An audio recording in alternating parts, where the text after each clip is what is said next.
we did? Yeah. I think in honor of everybody getting here at 8:30 sharp, we should start on time. Isn't it annoying when you get somewhere really early and people don't start on time? Let's not do that. Okay, welcome. Welcome. It's just fabulous that you're here, showing an interest in the hearts and minds of birth mothers. So when everybody gets a seat, my name is Terry Marcroft, and I've worked with CAFO for the last 6 or 7 years, conducting a couple of different workshops, specifically from the birth mother perspective. And the reason that's a big deal on my heart is because I became a mom 22 years ago when a high school senior chose adoption for her baby.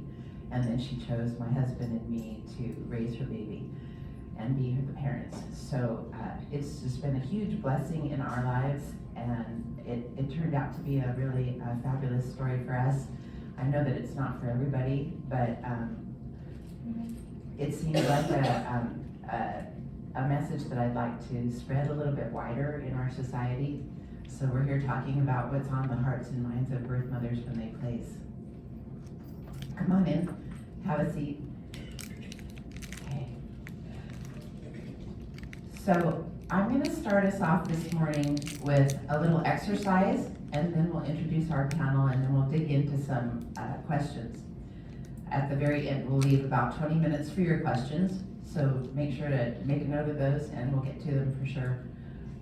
But to start off with, I'm going to ask you to close your eyes for just a second and think about a young woman in your life. She might be 18, she might be 22, she might be your daughter, or your niece, or your neighbor, or your student, or a member of your church. She's someone close to you though, and you love this one young woman. You care about her, you've looked after her best interests for the last couple of decades, and she has a very special, very, very special place in your heart. So you love this woman, and you're interested in helping her live the fullest, happiest life possible. So you sit down for dinner and you hear from this woman, and she tells you that she's pregnant. It's a big surprise to her. And your reaction is something that she's going to remember for the rest of her life. How you respond to her is extremely important, but it's a surprise to you too. So the first thing we want to do, of course, is just take a breath and think a little bit about our next few steps. So the reason she's coming to you is because it's too big for her to handle on her own. And she needs some advice. And that's the role that you play in this woman's life. She needs some advice, she needs some calming influence, she needs some wisdom, and she's turning to you for that. So women who face unplanned pregnancy may turn to their male partner, or they may turn to their mom. Those are the top two places where these people go when that kind of a surprise happens in their lives. And so we're talking today to the person to whom she's turned. So she might be thinking, I'm not ready to parent, and that leaves me with either abortion or figuring out parenting with you.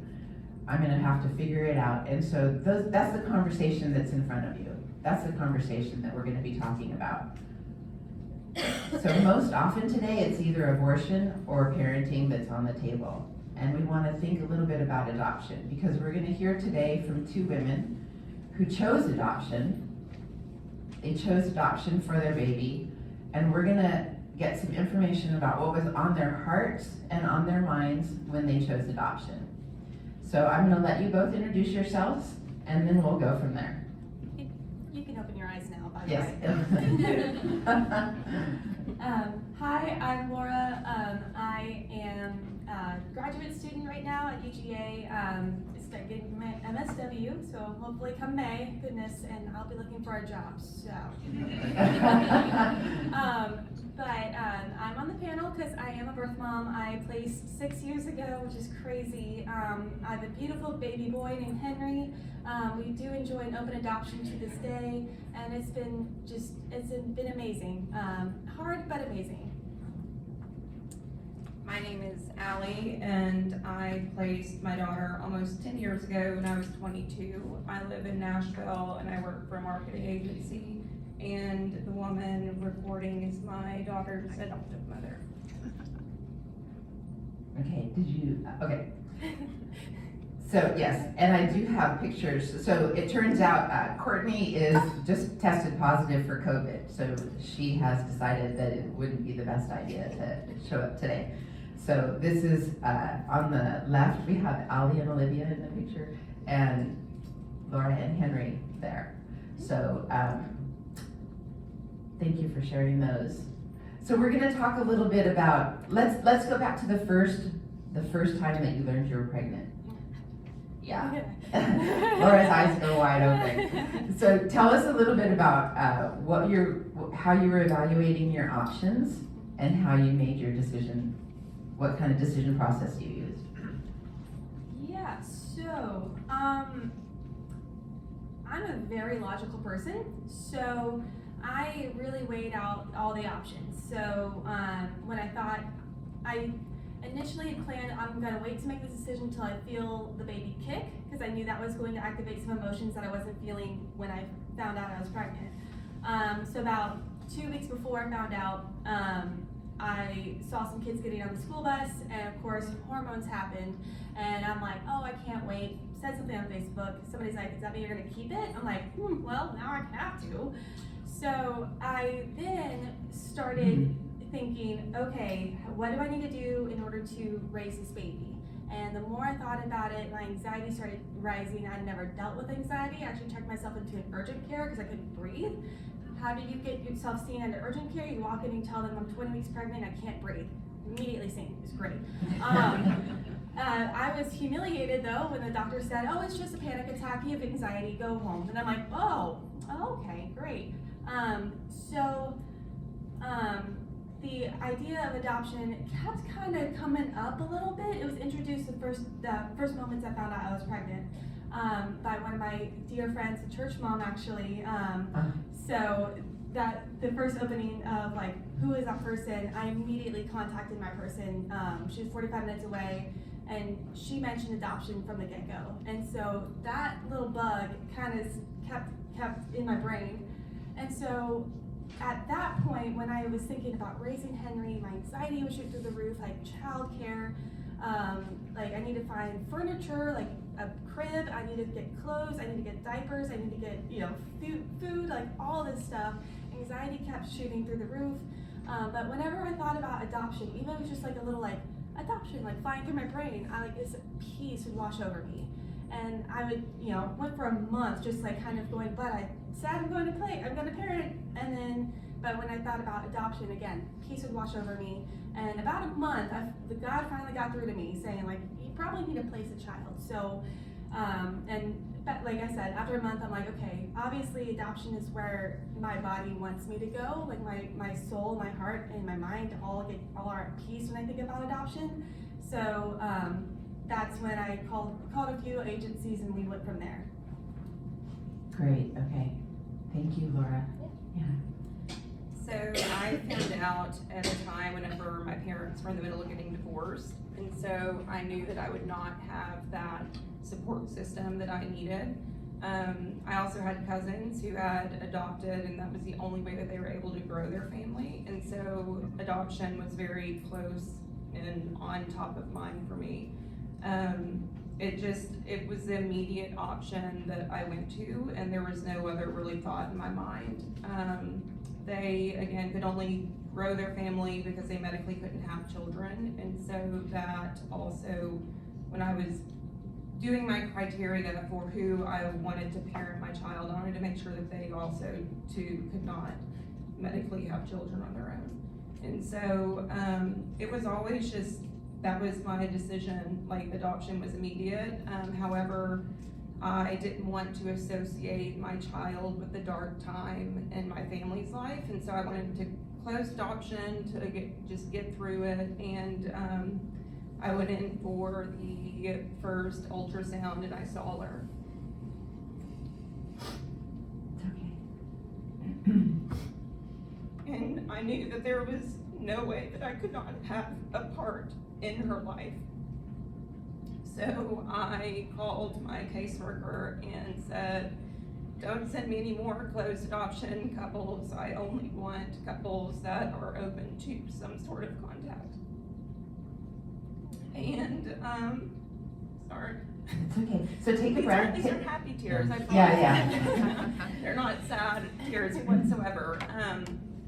But yeah, and I found Sean and Cheryl 2 weeks before Olivia was born. And maybe I'll just interject for a second there and give you some insight. So in case anybody is not too sure about the difference between closed adoption and open adoption, we look at it now kind of as a continuum, where open adoption is more what we're doing in the United States today. Closed adoption is what we did in the 70s and the 80s, where a woman would relinquish. Often it wasn't even her choice.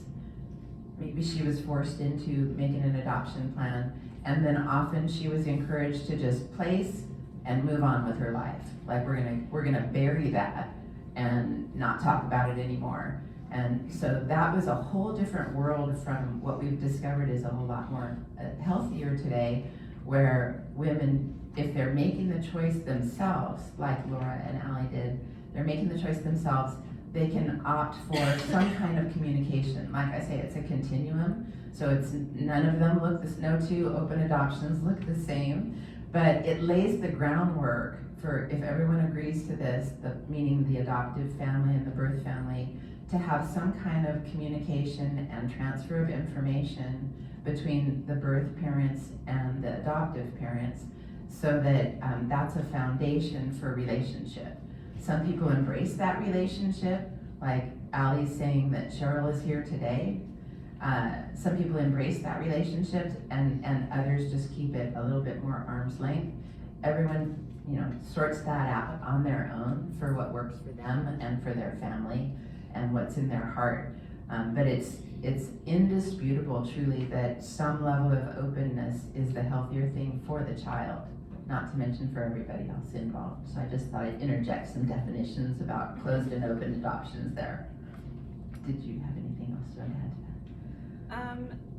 Just the only other thing is that one thing that really stuck out in my mind, because the agency that I went through, when we were in the hospital about to leave, we had to do paperwork kind of laying out what our level of openness would be and what that relationship would look like.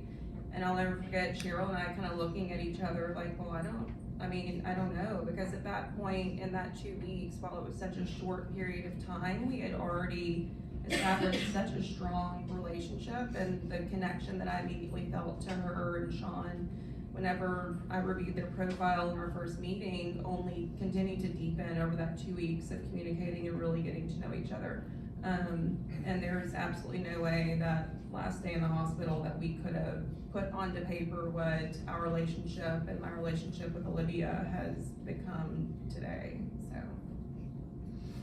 So Allie, you said that when you saw that first ultrasound is when you changed your mind from closed adoption to open adoption was what you wanted, so that you could be informed and have a relationship with Olivia. Is that correct? Yes. Yeah. And Laura, did you have a moment when you thought about closed adoption, or were you always thinking open, or? I was always thinking open, for sure. And why? I am on the panel, I guess.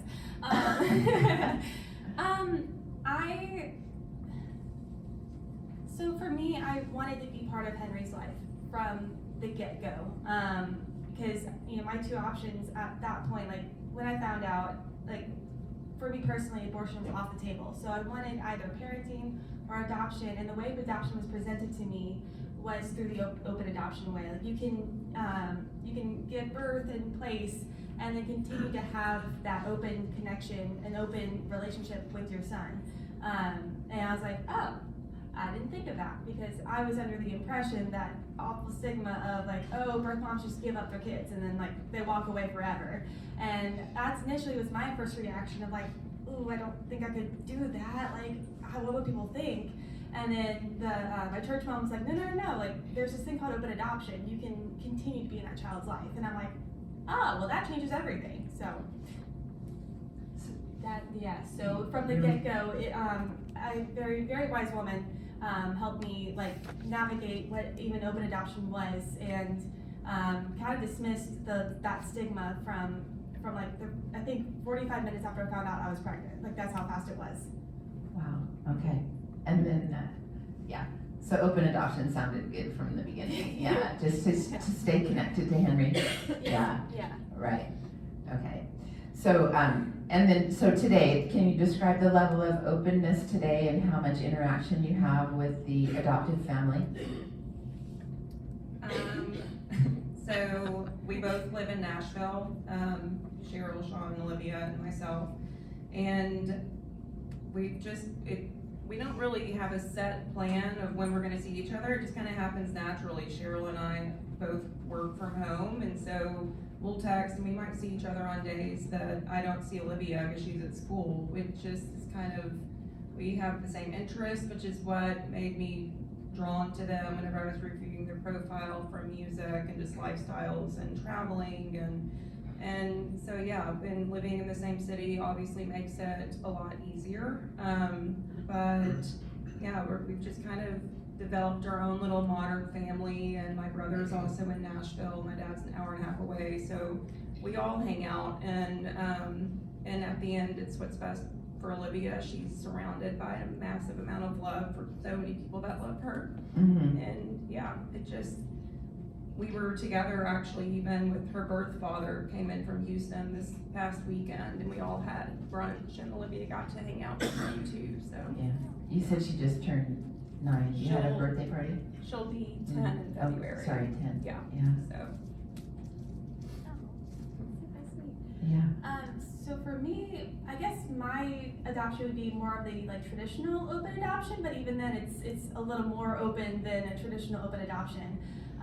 So when we were first setting up the adoption agreement with the family,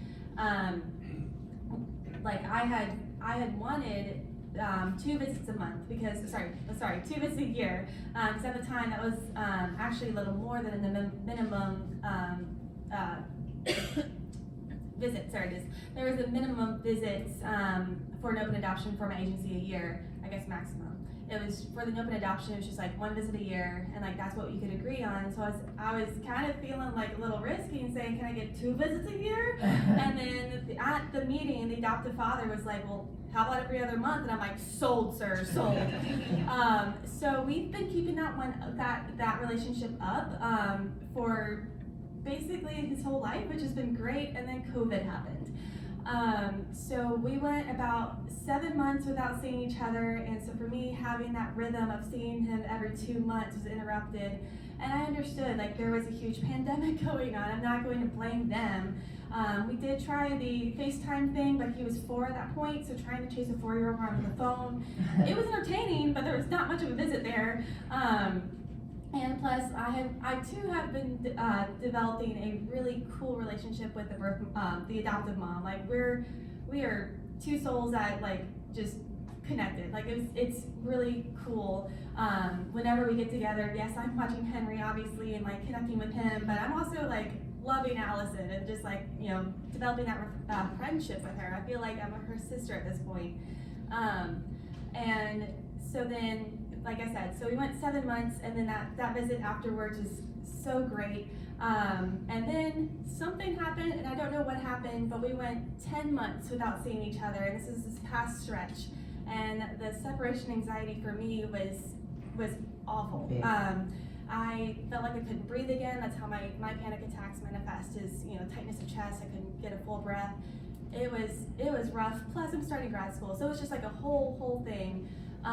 So scheduling was inconsistency in scheduling we hear it in social work, like consistency for children is super important. So if you do have an open adoption, having that consistent schedule is not only helpful for the child, but consistency, like we all know, is super healthy for children to have in their lives. But it's also healthy for the birth mom too, because having to go through like, okay, let's do some deep breaths, like let's talk through like the highs and lows, and let's try to like walk through this. It got almost impossible there at that 10th month. Now, had we shifted expectations, then said like, okay, it's COVID, let's maybe back it off to maybe once a quarter. I probably could have like shifted my expectations a little easier then, but there was no communication, especially this last 10-month stretch. So that made things difficult. So consistency and managing expectations as far as open adoptions go, I think are super important. I kind of went off track, I'm sorry. Not at all, yeah. But so the importance of schedule, I think everybody who's a parent anyway knows that kids need schedules. Yeah, and then you're also pointing out that all of us actually need schedules. It's super helpful to know what to expect. And so having that communication, having that schedule. That said, it seems like people are also need to be prepared for the fact that the schedule changes over time. And how you felt in the hospital might not be the same as how you feel when your child is 5 years old or 10 years old. Absolutely, and boundaries shift too. Perhaps like a family moves away. Thankfully, my family is where, like, the same city where they lived in the same house-ish. They lived in the same city. There it is. His whole life, and even with the moves to like from one house to another, like they kept that schedule up. But like if I've heard a family's moving away, and then they've had to have that conversation of, okay, maybe we can't do a visit once a quarter, maybe it's like once, or twice a year. Again, just communicating those expectations, communicating those boundaries is super important for people to go just black out, no conversation, nothing. That's when anxiety rises in anybody in any situations. It's super important. Like we stress it a lot in social work classes. Communicate. Because people can't manage their expectations if there's no communication.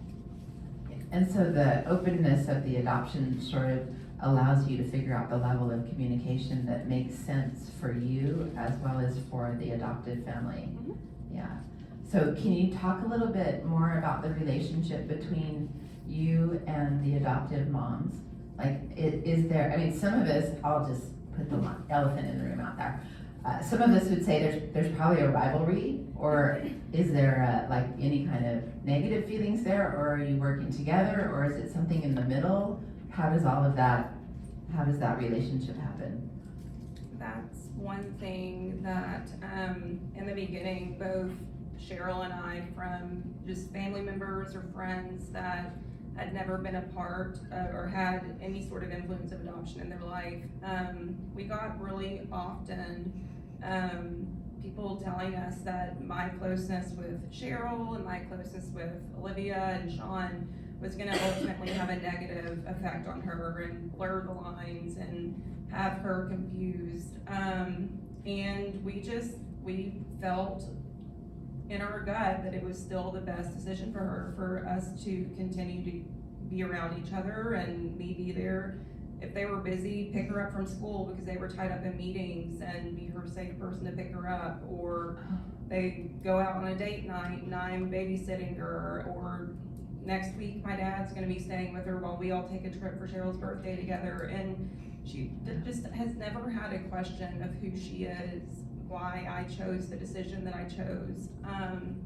And she in turn has become such a confident little girl, and is proud to share that she's adopted. That's been something that she shares every new school year with her class. And yeah, I mean, I know everyone's situation is different, and that's why it's so important for, I feel, birth mothers to know that just because you're given 5 profiles, it doesn't mean that your couple is in that set of profiles. I mean, they were the 32nd couple that I interviewed in 5 different states, and they just happened to be in Nashville whenever I found them. So really finding that couple that you just feel in your gut is who you want to parent your child is so important, and something that I don't think enough agencies or birth mothers like know and advocate for. How many did you look at, Laura? 5. Okay. And in fact, when I was, so my social worker met me in the Panera, and she handed me the 5, and the only 2 criteria that I had given her was Georgia family, open adoption, because I'm from Georgia. Actually 20 minutes up the road. It was really nice coming here this morning. So yeah, Georgia family, open adoption, those are the only 2 criteria, and so she found me 5 Georgia families who are open to open adoption, and in those 5, really only 2 stood out to me. And she did tell me to bring 3 home per policy, and I'm like, okay. That 3rd one just stayed in the bag. Sorry. But I went between the 2, and I chose this couple because they seemed very open. They seemed very down to earth. Like, the profile book wasn't too loud and in your face. It was easy to read through. You could just really feel the heartfelt, genuine words coming off the page. And I mean, I reread that nursery page like so many times. As far as the relationship between the adoptive mom and me, like I said, we're sisters. It feels like we do have healthy boundaries in place. Right now, they live about 2 hours from Athens, which is where I'm currently at right now.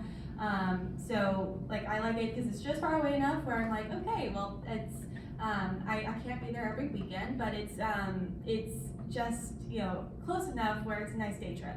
I'm kind of jealous of your relationship with Cheryl. I think that's amazing. But I love the relationship that I have with Allison, because it's like we're just every other month. It's like we're just 2 friends catching up on what's going on, talking about our favorite human on earth, and just seeing how like he's growing. And it's been really cool to see how we've respected each other in our respective identities.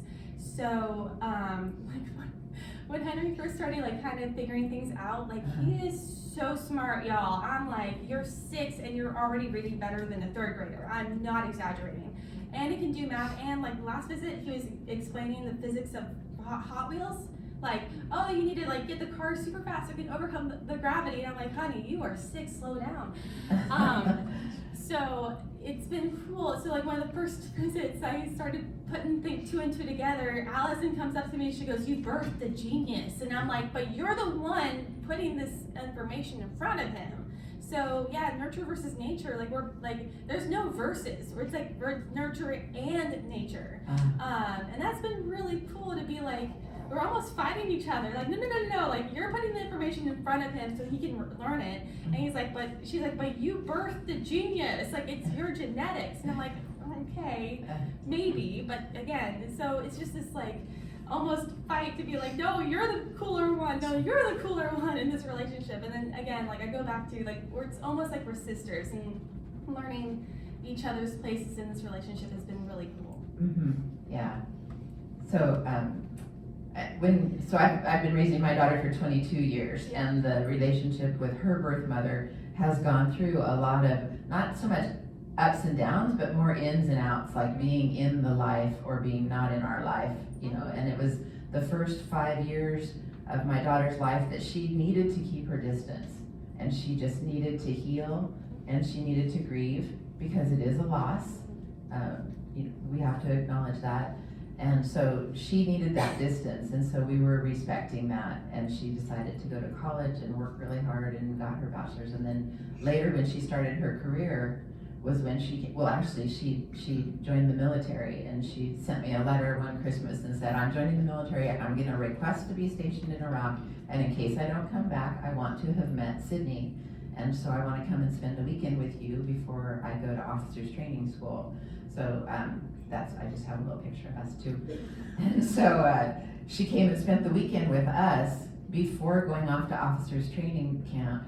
And then from that weekend on, she's been a part of our life.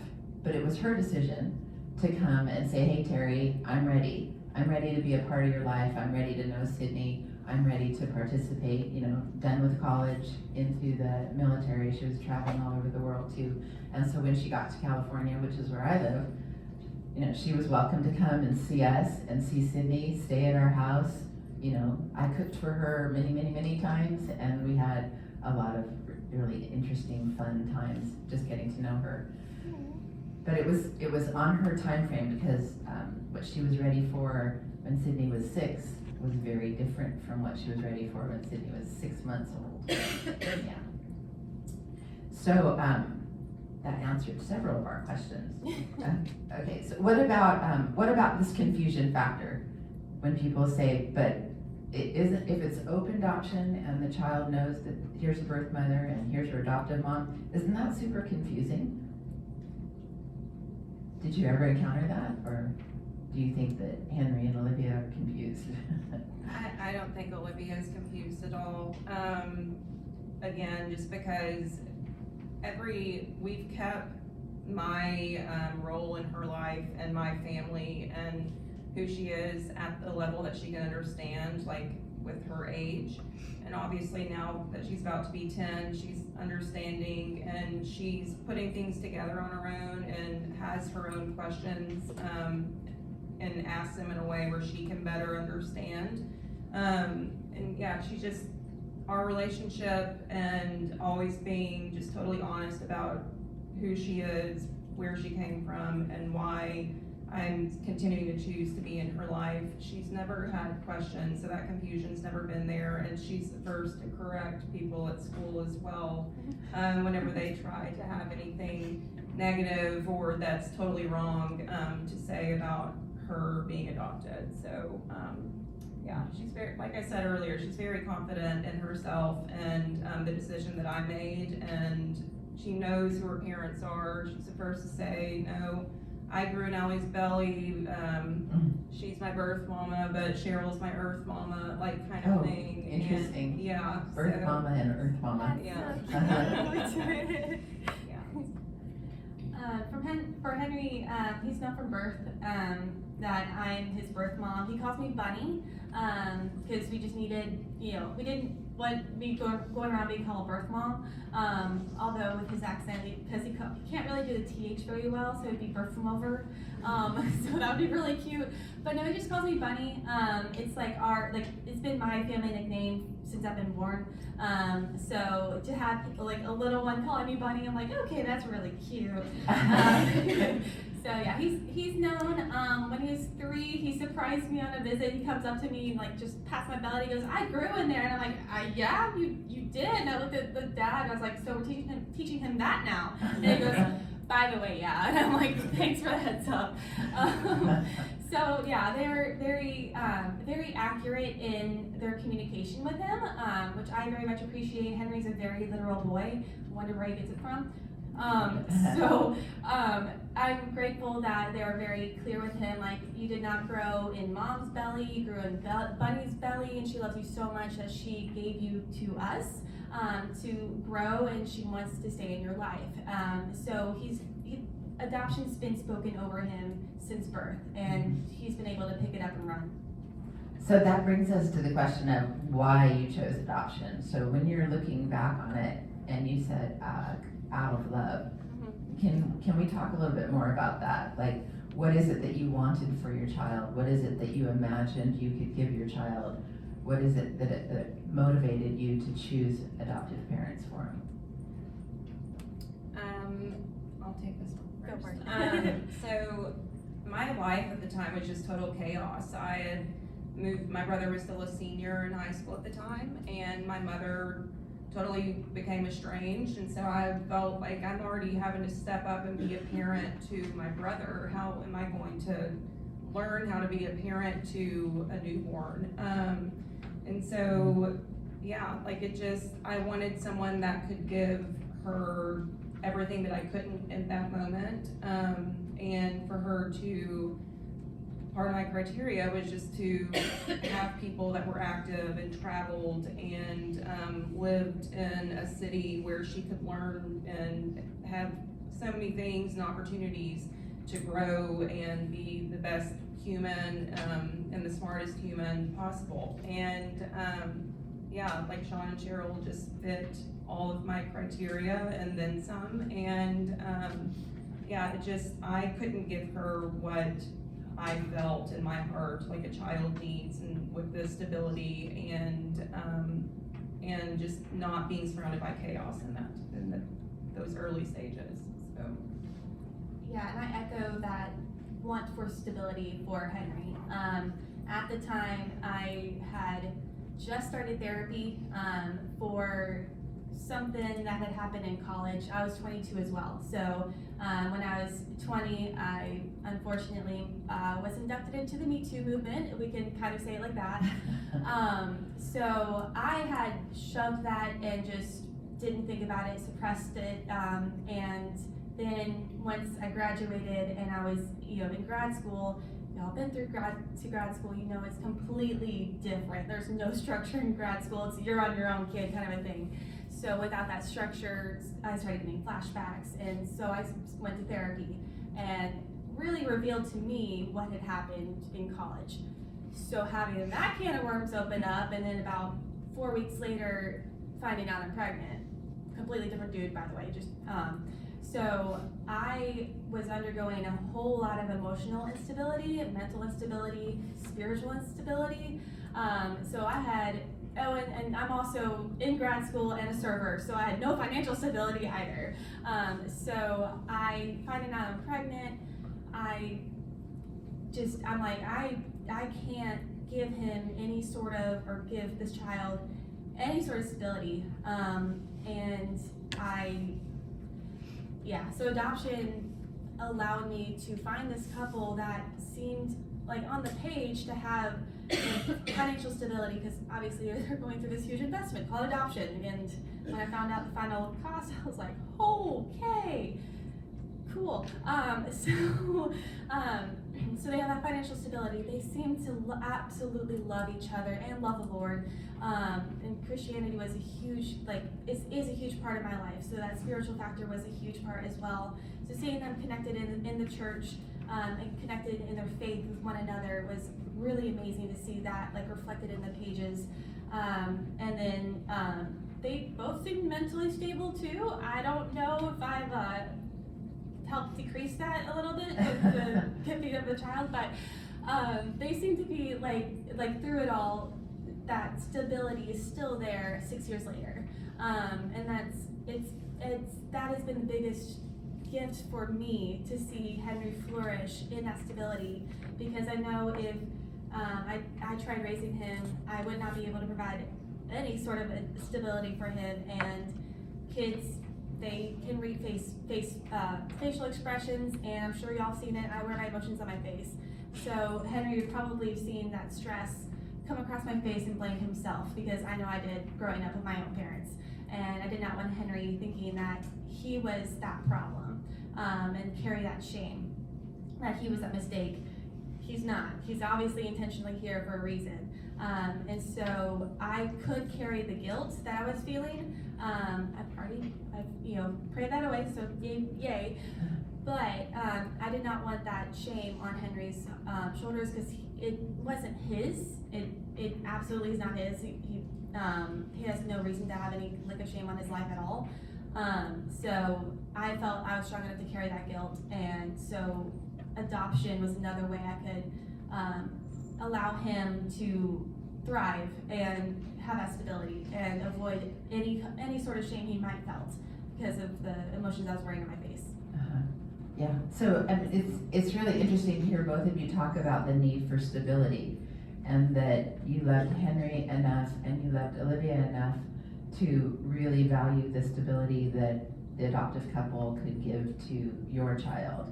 And it kind of, to me, that ties back into our theme of planted, not buried, because that's what we're talking about at CAFO this week.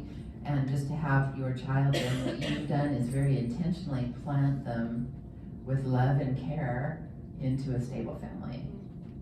Yeah, I'm gonna jump on that one. That's anytime anybody talks to me about adoption, they're like, oh, you gave up your child, I immediately correct them. Good. Because giving up is insignificant. Oh, you just toss it away. Absolutely not.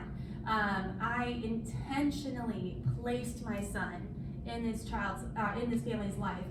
I can't speak to Allie did. Yeah, I totally forgot your name. Allie. I'm so sorry. Allie, I can't speak to Allie's story, but it sounds exactly the same. Like, we both intentionally placed our children into these child's lives. And it frustrates me to death whenever I hear, like, oh, so you gave up your child. It's like, the only thing I gave up on was me. I gave up on my ability to mother. At least Henry. Hopefully I can have more kids. But that's, yeah, so planted, I guess planted him in their lives. I did not give up, because the other thing too I found is, like, in my heart, whenever I first was presented adoption, it's like, oh, I could never give away my child. I realized that I was placing a little on in that phrase, like I could not give up on Henry. And in reality, I'm giving up on myself, not Henry. We're working on changing the language. Yeah. Yeah, so that we don't say giving up anymore, because you're not giving up, but you are giving, you're giving that stability, yeah. And I was actually gonna speak to the language part of it, because I've never had anyone say you gave Olivia up from a negative place. It's more so just lack of education and how words affect birth mothers.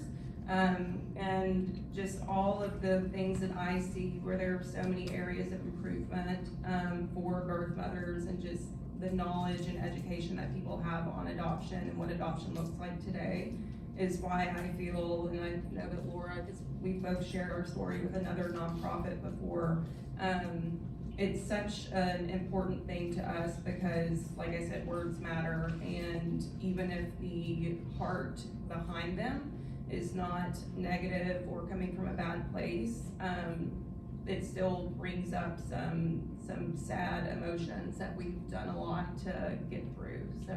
Of course, yeah, and we acknowledge those. We're not sugarcoating that. We want to acknowledge that there's a grief and a sorrow that comes with not choosing parenting and choosing parents instead. But, so I have one final question for you both, and then get your questions ready. We're gonna have a little Q&A in a couple minutes. So my one final question for you is, if we go back to the beginning of this session and say, it's your little sister or it's your niece who comes and says she's pregnant and not prepared for that, and what advice would you give to a woman who finds herself in that situation? I would tell them to just kind of take a step back and think about what you can handle and what you want your relationship to look like, and because speaking at different even birth mother events or going to birth mother dinners, our situations are so different, and some of them couldn't handle a relationship like Cheryl and I have. There's even family members of mine that have said, like, I would not be able to be that way, and that's fine. Like, my situation doesn't have to be what everyone's situation looks like, and Laura's doesn't have to either. So I did a lot of self-evaluation and seeing what I thought that I could handle. Obviously, our relationship continues to grow, and but I think being very honest with myself and having very honest conversations with Sean and Cheryl whenever I was first meeting them and interviewing them, of what our intentions were, we just were very honest from the get-go, and that's allowed us to have the relationship that we are today, and me to continue to be confident in my decision, and know that it was the best decision for me personally, and Olivia, and for Sean and Cheryl, so. I struggled with this question. It was a prepared one, so I'm like, oh, okay, how would I say this? Again, breathe is probably a really good first step, because you're just thrown in panic. So just breathe. Let's get our breathing under control here, and then once we have a clear mind, let's talk. And then from there, if she started asking me about my adoption, I'd be like, okay, here's my adoption. It may not look like, if you do choose adoption, cool. It may not be like mine. It may be completely different. Every story is unique. If you do choose a parenting route, I will absolutely have your back. I will buy diapers if I can. And I'll support you. I'll be part of your village. If you do choose adoption, I'll still be part of your village. I might throw in a few bucks for therapy. And I would be honest with her and describe, like, sometimes it may not be a walk in the park. You might struggle, as I have with the varying emotions, and like it can swing some days. It can be like rainbows and sunshines one day and dark and stormy the other day. But mostly it's been calm waters for me. And I'd probably be that honest with her, but I would also explain the really cool benefit of adoption and open adoption, and having multiple people love on your child as much as you do. And you can take your time to get to know your child in your own speed. Obviously there's visits in there, but you can take the time to grow with your child. You can pursue that career you wanted to pursue with or without your child. It's amazing. Adoption can be amazing. It can be hard. But parenting can be amazing, and it can be hard. And I'll support you in whatever decision you make. That's kind of what I landed on, and I don't know how helpful that would be to the girl. So hopefully that helps. Yeah. But you also, so thank you. There's a lot of support needed, and then one of the things that I'm very aware of too, just my organization is called Unplanned Good, and we encourage women facing unplanned pregnancy to at least consider adoption. Not saying it's the answer for everybody, but at least to consider it one of the options. And the need for birth mother support is something that hopefully everybody in this room could just be aware of. That birth mother support is something that we have not done well as a country for the last few decades, or half century, call it. But I would love to see us do a better job of offering resources, offering support in whatever format the birth mother needs it. It could be therapy, it could be group counseling, it could be peer-on-peer, it could be prayer, it could be Bible studies, it could be, name 10 other things, right? There's a lot of different need in the whole birth mother support area. So that's a big topic that I hope we do a better job on in the future, because it's, of course, it's a traumatic thing that you've been through, and so we want to address that and help heal. But even with all of that, it still sounds like, we know that there's been some beauty that's come out of this, for sure. Okay. So in conclusion, let's see, we do have a few minutes for Q&A, and I want to let you know too, there's a survey on the tables. It's a half-page survey on the tables that you might be able to fill out. That would help us. And then right here is the QR code for the CAFO group, so that they want you to survey this workshop in general. And my survey that I put on the table is more like, what can we do better next time? Because I would love to hear that from you as well. So if you have the time and the energy to do both of those, that would be super cool. And then also there's a little bookmark on the table, the little orange one. There's a bookmark for you to take with you. Can you hold that up for me? Yeah, that's what it looks like. Yeah. So that's just a bookmark, take it with you. And more surveys, thank you, Paula. Over here, there's more surveys. And there's also a chance to sign up for our mailing list if you would like to do that on that survey page. Questions? You must have answered everything from every angle. I have a question. Yes? How did you choose the agency that you worked with? Oh, good one. How did you choose, I have to repeat it for the recording. How did you choose the agency that you work with? And how did you find them? And how did you find them? So let's talk about, finding and choosing agencies for a sec. So I Googled, because I didn't know, and I was also seeing a therapist at the time, and so I found, I think, two online, and then the third one I got recommended from my therapist. And to be honest, I forgot who the therapist recommended one was. And so the illogical one, I went through and I set up interviews with each agency. And with each meeting, I told them, like, listen, I will get back to you by the end of the week. I just need to review all my options. And they're like, sure. And there was one agency that I just got a really bad feeling on. We met, and the lady already had profiles, and the only conversation we had was a 5-minute phone call to like set up Mhm. the interview. Next. That was it. No. Not at all. Yeah, next. And we also met at a very noisy Chick-fil-A, so I could hardly hear half of what she was saying. So I'm like, okay, what? The second one is actually funny story. It's where I'm interning right now. I did not choose them, but I set up the interview. The caseworker seemed great over the phone. I went in and interviewed with them, and the caseworker actually got called to the hospital like 10 minutes before I got there. So her supervisor did the interview. It was very legalistic, asking me all the like legal issues about like, you know, birth father, is he still in the picture, and like not much about my story, because I guess in her opinion, like I was there for a reason. And so like I'm going through with adoption, so she just wanted to like figure out how messy this could be. That's kind of the vibe I got from her. So I'm like, no. But then the third one, it was amazing. I sat down with her, we locked eyes, and I could tell like she wanted what I wanted. And she saw me as a friend, not as a client. And that was huge. She answered all of my questions, was such a sweetheart. And in fact, like I had to go up, like stand up and get some napkins, and she's like, "Oh, you're so cute, pregnant. Oh my gosh." And I'm like, "Oh, thanks."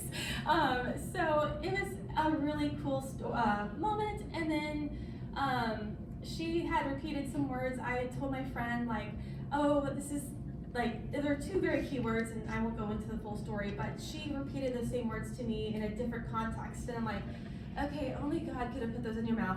Okay, she's like, "Is there anything else I can do for you?" I'm like, "Yeah, give me those papers, I'm signing right now."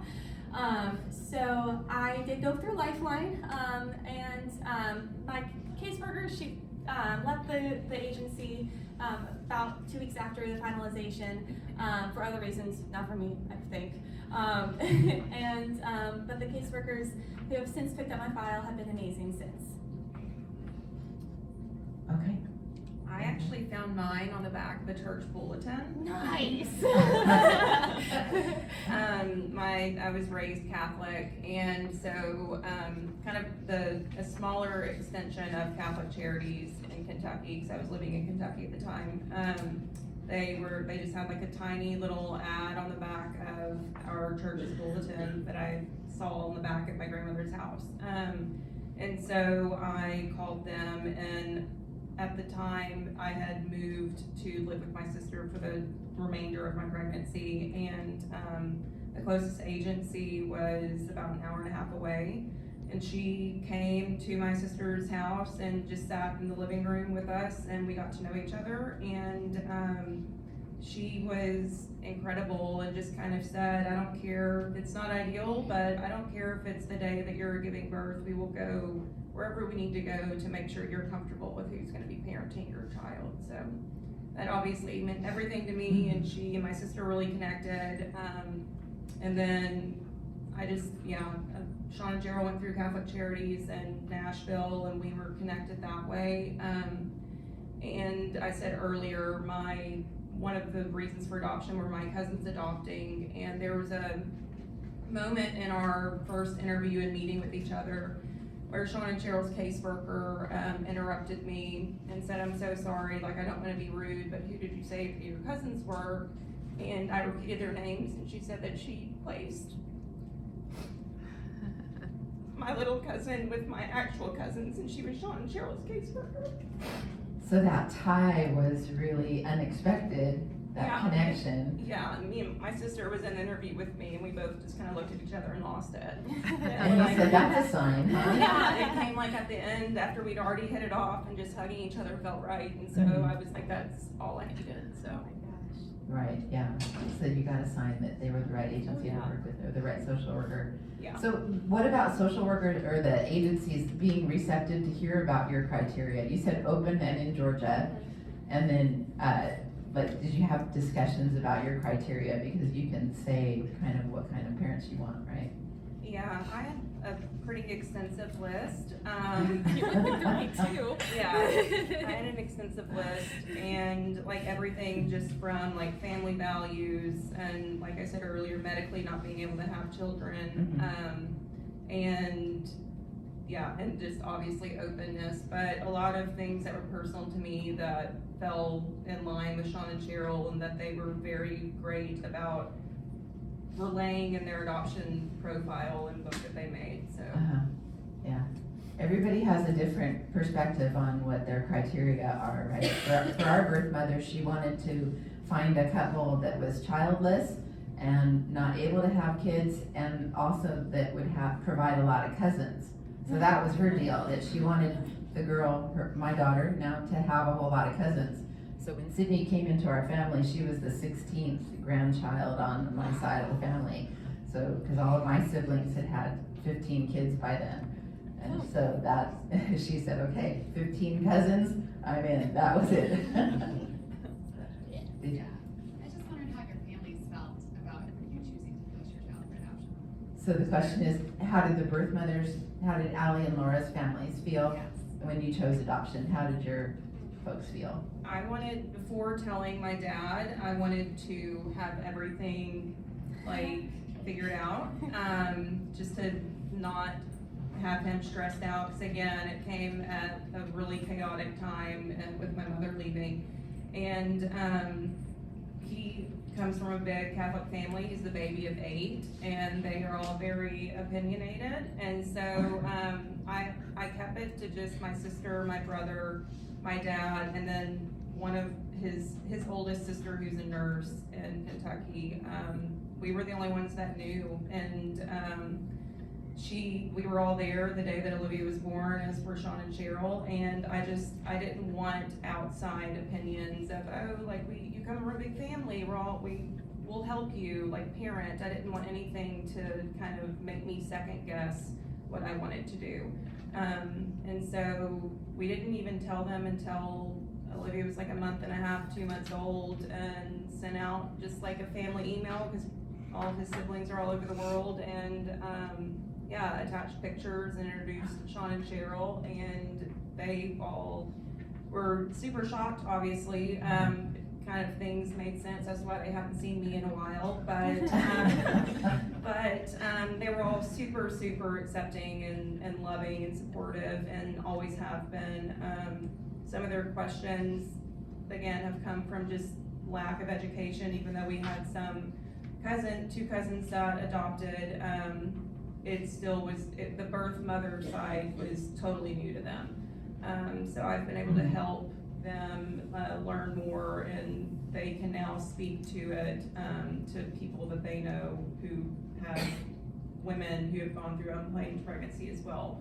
And so that's been really cool for me to know that, like, me and Olivia and my story has now given them like education to be able to help too. So it was surprise, and then supportive, and then educational. Yeah. Laura. So, like I mentioned earlier, I made the flippant decision to parent, and so my parents were like with me, trying to figure out how we're going to like renovate the house, basically, to bring in a child, and like to care for the child in our house that has not seen infants in 20 years. So that then once I started playing with the idea of adoption, they both kind of like took a step back, and they're like, okay, we're gonna let you make that decision, and we'll support you whatever way you decide. And I'm like, oh, okay, cool. Did not expect that, which was a huge blessing. And I remember one day I did have a really frank conversation with my mom, because I kind of felt some hesitancy coming from her, and I said, okay, like, Mom, I know I'm considering adoption. What's your opinion on that? And she goes, well, you'd be giving up my first grandchild. And that hurt a lot, because I knew that it would hurt them and affect them, but I like hearing it in such blunt terms. My mom's an attorney, so that didn't help things for me. I guess it did with the bluntness, but it just was like, it felt like a ball peen hammer just like hitting my heart. But I said, okay. She's like, but with that said, this is your child, and I respect that. And I'm like, all right. And so she's like, and now that it's happened, and the adoption's gone through and it's finalized, they are now in Henry's life as well. So they are now supportive. And my mom, even with that statement, she still was like, this is still your child. This is obviously like it'll still affect me, yes, but this is your life, so you need to like figure it out. And so she was supportive in that, but she also made her feelings known. And that's probably the coolest and most real conversation I've had with my mom. So I still appreciate her honesty, even though it hurt. And so now they are now Nandy and Dorj. They chose those names to Henry. They are part of the big family. They come down for Christmas, and it's really cool to see how they've been they've just accepted this adoption and run with it too. Yeah. Excellent. Okay, thank you so much for sharing what's been on your hearts and your minds. You're both awesome women, and I appreciate your time and your willingness to share your emotions and your stories. So hopefully it just helps us all to know a little bit more about what the adoption choice could look like over time. I appreciate you being here to get more information about that perspective. And I wish you a beautiful conference this week.